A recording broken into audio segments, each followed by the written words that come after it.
Cinema விட்டு ஏன் போறீங்க அப்படின்ட்டு நிறைய பேர் கேக்குறாங்க. சினிமான்றது ஒரு மிகப்பெரிய ஒரு கடல்.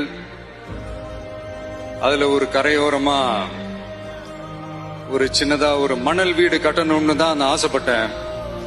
பட் அதே ஒரு மாளிகையா மாத்தி தந்தது நீங்க எல்லாரும் தான். அது மட்டும் இல்ல, நான் சினிமாக்கு வரும்போது இது எல்லாருக்குமே தெரிஞ்ச விஷயம் தான். இந்த பழைய கதை தான்.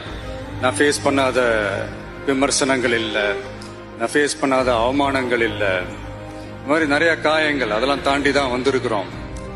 அந்த மாதிரி நேரத்துலலாம் டே ஒன்ல இருந்து என் கூடவே நின்னது என்னோட ரசிகர்கள் தான். ஒரு நாள் 2 நாள் இல்லைங்க, கிட்டத்தட்ட ஒரு 30-33 வருஷத்துக்கு மேல என் கூடவே நின்றுக்கிறாங்க. அதனாலதான் நான் என்ன டிசைட் பண்ணேன்னா, அடுத்த 30-33 வருஷத்துக்கு அவங்களோட நான் நிக்கிறோம்னு முடிவு பண்ணிட்டேன். எனக்குன்னு ஒண்ணு நான் வந்து தியேட்டர்ல நிக்க